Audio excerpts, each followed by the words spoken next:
আর না বুঝেই একজন আর একজনের বদনাম করে দিচ্ছে, ফেসবুকে কথা লিখে দিচ্ছে, একবারে আস্ত শয়তান।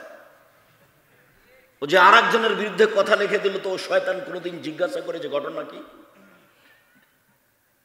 এবারে নগদ শয়তানও মানুষকে জিজ্ঞাসা করেনি, মানুষের মান সম্মান কতটুকু হিসাবই করলো না, চট করে একটা কথা নেটে দিয়ে দিল, সারা পৃথিবী দেখছে, হ্যাঁ বেটা শয়তান, তুই শয়তান, কি জানিস তুই, কি বুঝিস তুই? তুমি কলমে দুটো ওই ফেসবুক লিখতে পারলে তুমি বেটা ছেলে হয়ে গেলে?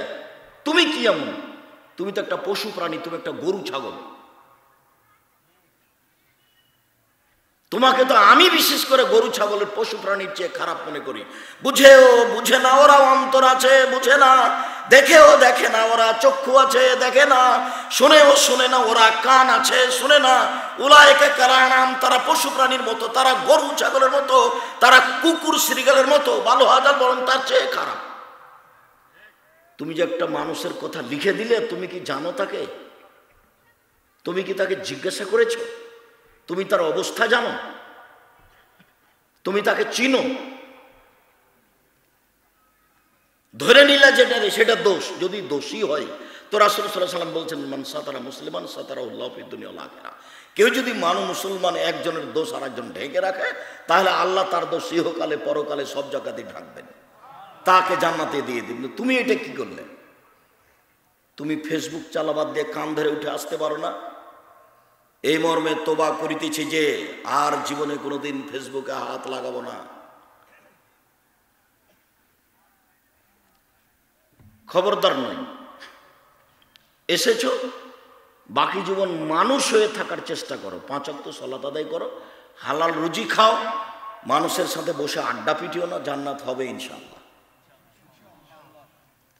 5 ওয়াক্ত সালাত আদায় করো, দিন মজুরি করে খাও, দোকানে বসে আড্ডা পিটো না, কাজ শেষ বাড়ি চলে যাও, বাপ মায়ের সাথে, বউয়ের সাথে, ছেলে মেয়ের সাথে থাকো, মরণ হয়ে গেলে জান্নাত হবে ইনশাআল্লাহ। আর ফেসবুকে লিখেছো কিছু, মিটাতে পারবে না, কার হাত ধরে ক্ষমা চাইবে? দোকানে বসে আড্ডা পিটেছ, মানুষের বদনাম করেছো, জান্নাত এখন কঠিন হয়ে গেছে। না বুঝা মানুষের পিছনে ছুটে বেড়াচ্ছ, সিগারেট খেয়েছো আর বলেছো অমুকের চরিত্র ফুলের মতো পবিত্র, লাফালাফি করেছ, তো ওর চরিত্র ফুলের মতো পবিত্র না তুমি জানো? রাসূল সাল্লাল্লাহু আলাইহি সাল্লাম বলছে বাঁচার 3টে পথ, জান্নাত হবেই। তার একটা পথ হলো আলজিম লিসানাক, মুখ বন্ধ করো, বাস জান্নাত হবে। বাড়িতে থাকো, জান্নাত হবে। ও এই কথা মুহাম্মদ সাল্লাল্লাহু আলাইহি সাল্লাম বলেন, আমরা অনুবাদক। আল্লাহে আল্লাহর কসম, আল্লাহে আল্লাহর কসম, আল্লাহে আল্লাহর কসম, আমি আব্দুর রাজ্জাক বিন ইউসুফ 31 বছর থেকে কোনো অপ্রয়োজনীয় বাক্য বলিনি। 31 বছর থেকে আমি কোনোদিন কেচ্ছা কাহিনী বলিনি। সম্মানিত দিনী ভাই বোন, পৃথিবীতে হাজারো মানুষ আল্লাহর ভয়ে কেঁদে মাটিতে লুটিয়ে পড়ে, তাদের কান্নার শব্দ তাদের ভীতিকে আরো বেশি করে দেয়। কিন্তু আমি আর আপনি তো তা বুঝতে পারি না, আমাদের তো দিন এমনি পার হয়ে যাচ্ছে। আফামিন হাদাল হাদিসে তাজাবুনা ওয়া তাদহাকুনা ওয়া লা তাবকুন। আল্লাহ তাআলা বলছেন, পৃথিবীর মানুষ, এক শ্রেণীর মানুষ তোমরা শোনো, কিয়ামতের কথা শুনে হাসাহাসি করো, কিয়ামতের কথা শুনে আশ্চর্য হও, নাকি কিয়ামত হবে, নাকি হিসাব নিকাশ হবে, নাকি বিচার হবে, নাকি জাহান্নাম জান্নাত হবে, এইসব কথা শুনে তোমরা হাসাহাসি করো, তোমরা আশ্চর্য হও, কই তোমরা তো কান্নাকাটি করো না? এই কথা আল্লাহ বলছে, কই তোমরা তো কান্নাকাটি করো না? আল্লাহ আমাদের নবীকে বলছেন, ফাইযা ফারাগতা ফানসব ওয়া ইলা রাব্বিকা ফারগাব। মুহাম্মদ সাল্লাল্লাহু আলাইহি সাল্লাম, আপনি যখন দুনিয়াবি কাজ থেকে অবসর হবেন, তখন আপনি কঠোর শ্রমে আত্মনিয়োগ করুন, আর আপনি যা আমাকে বলবেন সেটা আপনি বিনয়ের সাথে কান্নাকাটি করে বলুন। কি বলবেন?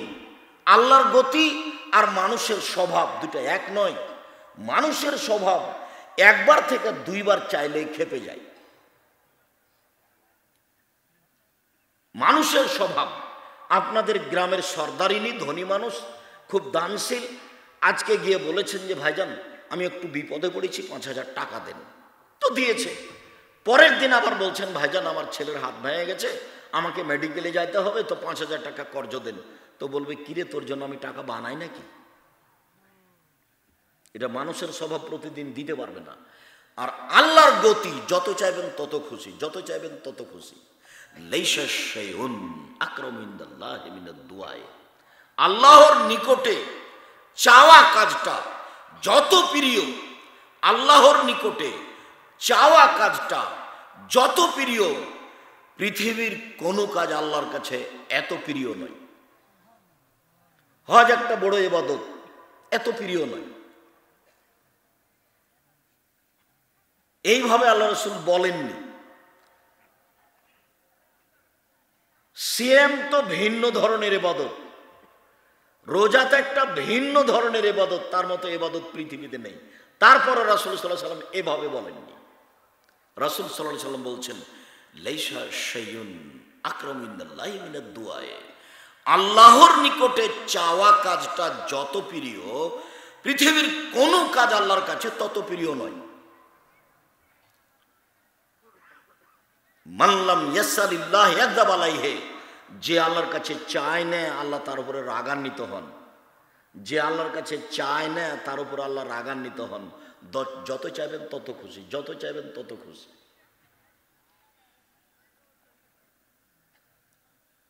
আনাস রাদিয়াল্লাহু তাআলা আনহু বলেন, হাদিসে কুদসি, রাসূল সাল্লাল্লাহু আলাইহি ওয়াসাল্লাম বলেছেন, আল্লাহ তাআলা বলেন, ইবনে আদম মা দাওরাতানি ওয়া রাজাওতানি, হে আদমের ছেলে মেয়ে শোনো, তুমি যেভাবে ডাকো আমি সেভাবে থাকি, তুমি যেভাবে আশা পোষণ করো আমি সেভাবে পূর্ণ করে থাকি। হে আদমের ছেলে মেয়ে শোনো, তুমি যেভাবে ডাকো আমি সেভাবে থাকি, তুমি যেভাবে আশা পোষণ করো আমি পূর্ণ করে থাকি।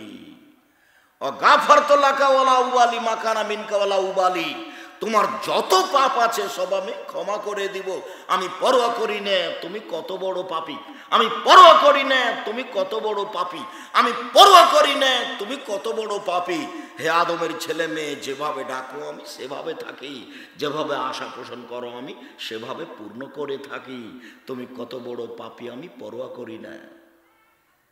আবার বলছেন, ইবনে আদম লাউ বালাগাত যুনুবুকা আনানা সামায়ে, হে আদমের ছেলে মেয়ে শোনো, তোমাদের পাপ বেশি হতে হতে যদি আকাশে লেগে যায়, পাপ আর পাপ, আকাশ জমিন পরিপূর্ণ হয়ে আছে শুধু পাপে, ফাস্তাগফিরতানি, যদি তুমি আমার কাছে ক্ষমা চাও, গাফারতু লাকা, আমি তোমাকে ক্ষমা করে দিব, ওয়ালা উবালি, আমি পরোয়া করি না তুমি কত বড় পাপী, আমি পরোয়া করি না তুমি কত বড় পাপী, আমি পরোয়া করি না তুমি কত বড় পাপী। আদমের ছেলে মেয়ে শোনো, যেভাবে ডাকো আমি সেভাবে থাকি, যেভাবে আশা পোষণ করো আমি পূর্ণ করে থাকি। আদমের ছেলে মেয়ে শোনো, যেভাবে ডাকো আমি সেভাবে শুনি, যেভাবে আশা পোষণ করো আমি সেভাবে পূর্ণ করে থাকি। আদমের ছেলে মেয়ে শোনো, বিচারের মাঠে তোমাদের সাথে আবার দেখা হবে, এখন তো বলছে এভাবে হাদিসে কুদসি, বিচারের মাঠে আবার দেখা হবে, সারা পৃথিবীর মানুষ বিচারের মাঠে উপস্থিত হবে। সেই দিন আল্লাহ তাআলা এসে বলবেন, ইবনে আদম লা আতাইতানি বিকুরাবিল আরদি খাতায়া সুম্মা লাকিতানি লা তুশরিক বিশাইআ লা আতাইতুকা বিকুরাবিহা মাগফিরা। আদমের ছেলে মেয়ে শোনো, আজকে বিচারের মাঠে উপস্থিত হয়েছ, আকাশ জমিন পরিপূর্ণ পাপ নিয়ে, পাপ আর পাপ, একেবারে আকাশ জমিন পরিপূর্ণ হয়ে আছে পাপে। আজকে তুমি যে পরিমাণ পাপ নিয়ে উপস্থিত হয়েছ, আমি সেই পরিমাণ ক্ষমা নিয়ে উপস্থিত হয়েছি। যদি শিরক না থাকে, তোমার যেই পরিমাণ পাপ আমার সেই পরিমাণ ক্ষমা, তোমার যেই পরিমাণ পাপ আমার সেই পরিমাণ ক্ষমা, তোমার যেই পরিমাণ পাপ, যত তোমার পাপ তত আমার ক্ষমা, যত তোমার পাপ তত আমার ক্ষমা, আমি পরোয়া করি না তুমি কত বড় পাপী। যদি শিরক না থাকে, শিরক মহাপাপ।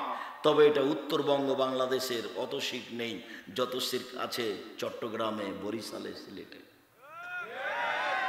এই হিসাবে কিছুটা রক্ষা পাওয়া যেতে পারে। তবুও অনেক শিরক, তবুও অনেক শিরক আছে, জুলুমও আছে।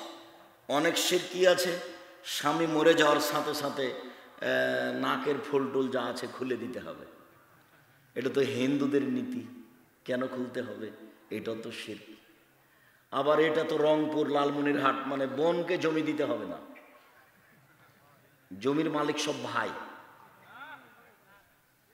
এই ছেলে দেখো, তোমার দাদা মারা গেছে 10 বছর হলো, তোমার বাপ এখনো তোমার ফুফুকে জমি দেয়নি।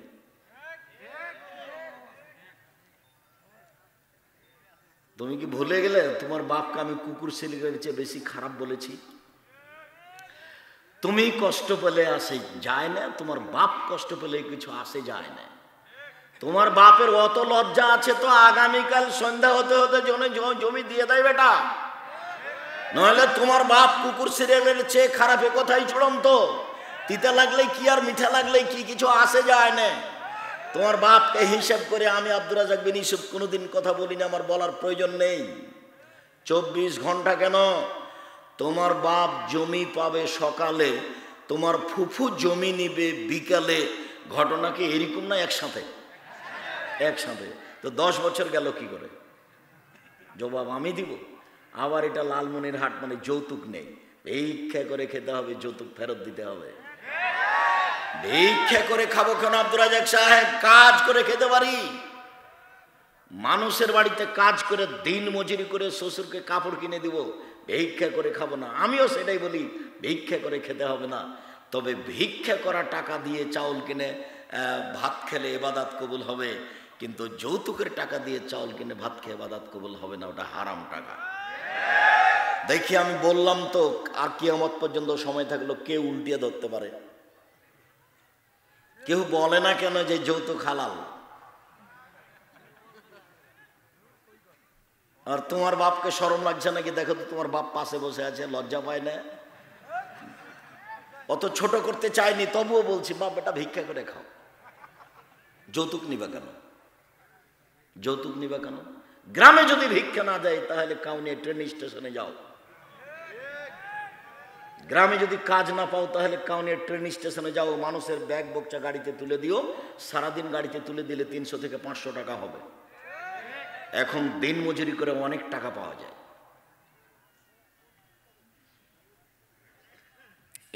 এই পথে আসতে হবে, বিকল্প পথে বেঁচে কোনো লাভ নেই।